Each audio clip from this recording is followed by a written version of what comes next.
He better call Becky with the good hair. What does good hair mean?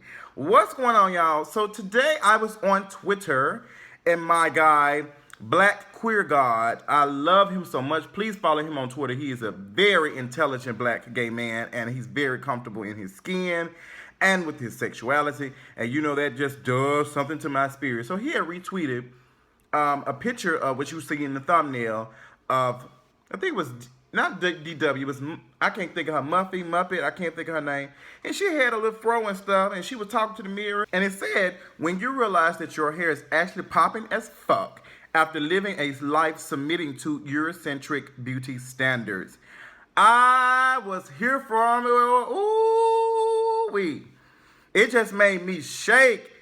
It just made me just happy. It made me feel some type of way. It gave me the courage and the energy and the motivation to get up and do a video, even though it's a Saturday and everybody's chilling, relaxing, all cool and all that type of stuff. And it just made me realize that black people are beautiful. And then we have to go from saying it and actually meaning it. So we have to get rid of some of the things that we say, about, well, she got a good grade of hair, he got a bad grade of hair. No.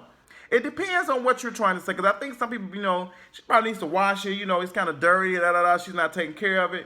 But some people mean when they say, like, thick, kinky hair is not good hair. Like, it needs to be relaxed, it needs to be straight, it needs to be curly, it needs to be, it just needs to be other than black almost. It's like when somebody's real African, that got that nigga ass. I can't stand it. It makes me cringe. And I actually was talking to a guy. I was dating a guy, and he actually made that comment. He was like, "Oh, you got that good grade of hair." I was like, "What does that mean? Stop saying that. Stop saying that." I don't think we know. I don't think we understand what we're saying when we're saying it.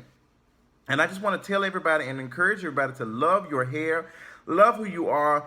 Be comfortable in the skin you are. We have been taught for so long and just beaten down that our hair and our skin is not what it's supposed to be. And they've done it for so long that a lot of us are still carrying these attitudes and these thoughts with us.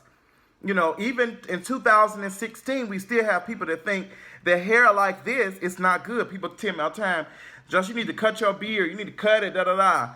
I'm not cutting my beard. This hole it will grow all the way down to the ground, okay? And I love it. I love it. She needs to be edged up. That's about it. But I'm letting my beard grow back out because the guy who was cutting my beard, he was doing too much to it, and I miss it being kind of bigger. So I'm working on that. But I love it. I love my hair, and I love everything about me. And I actually like to see. I've been seeing comments on Facebook, shares and memes and stuff about, young black boys need to go back to wearing their hair wavy and stuff. And my thing is, are you all not comfortable that these boys are wearing this, like letting their hair just be kinky as fuck and just growing out and just being wild? And I love it. Like, what is the problem with that? It's beautiful. It's beautiful to me. I like it.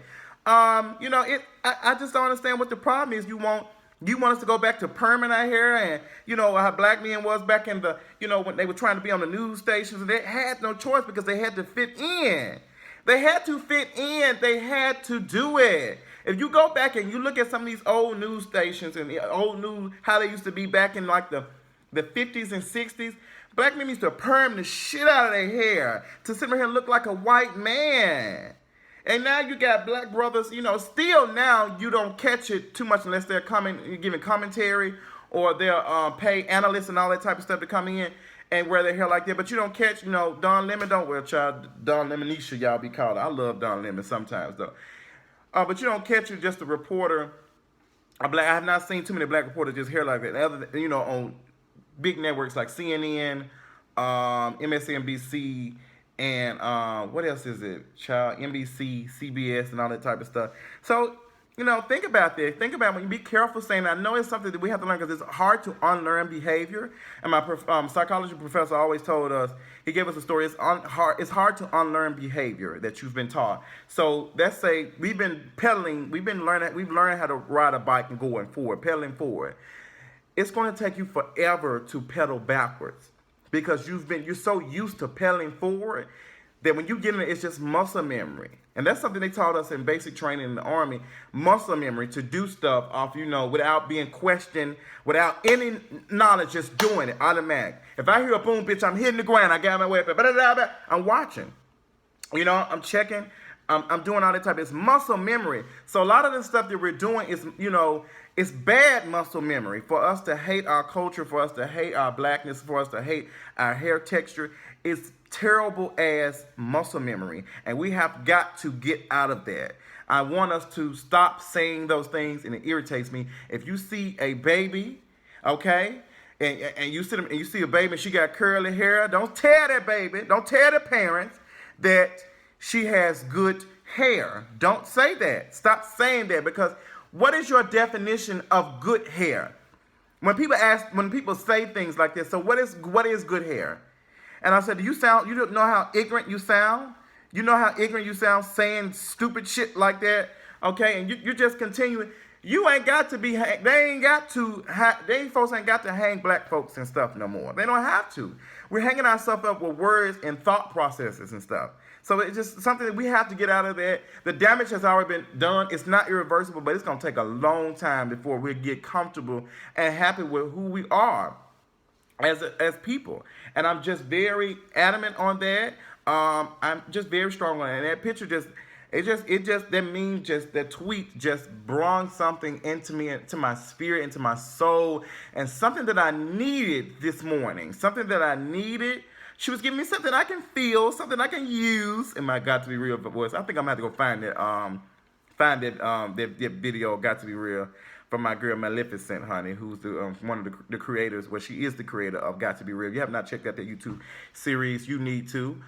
So yeah, loving your blackness, owning all that type of stuff, and just doing it, honey. Just like yesterday, I just got a chance to see. I was watching this 16-year-old black Trump supporter, and he was saying, well, y'all should go back to the homeland. Y'all, that is where y'all from. Y'all should be glad until y'all go back.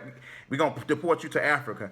And I was like, who are you talking about, young man? Because if I'm not mistaken, you're black too. So if they deport us, they're going to most certainly deport your ass. It might not be to Africa, the continent Africa. You might go to Jamaica. You might go somewhere, girl. You might go to the islands. You might go somewhere, because, girl, you went, like, did you think you're from Europe or some shit? Like, that boy, he pissed me off so bad that I have a black V-neck roast in store for him for when he turns 18 years old. I can't give it to him now. He's 16 years old. He's already been brainwashed. I'm going to wait. He's underage. Y'all know I can't roast the underage folks. But most certainly, that boy is corrupt as fuck, and his level of thinking is problematic for me. It irritates my spirit to see that video. If you have not checked it out, it's on the website, justinj1232.com. I hope you all are having a wonderful, fabulous Saturday afternoon. I'm right here cooking my turkey bacon and my egg whites. I'm getting a late start off today. I'm about to go check my mail and all that type of stuff and give y'all some stuff for some content on justinj1232. A lot of stuff in my mind. And finally do a blog post on how the main event was. It's been a week. And everything, I'm still feeling the energy from that, still feeling good from how that was. Black V-necks are still on sale at justinj1232.com/shop. You can check that out. I'm still taking pre-orders for that. But once they're gone, they're gone. So definitely be doing that. And check out, some other merchandise, moving on swift and professionally, all that type of stuff. Get it in while you fit it in. And I do have some questions. I'm thinking about doing some tank tops. If people are interested in doing tank tops, let me know. For people who stay outside the country and are interested in a shirt, please email me and we'll figure out a way to get you a shirt. I love y'all so much, and I'll talk y'all later. Bye.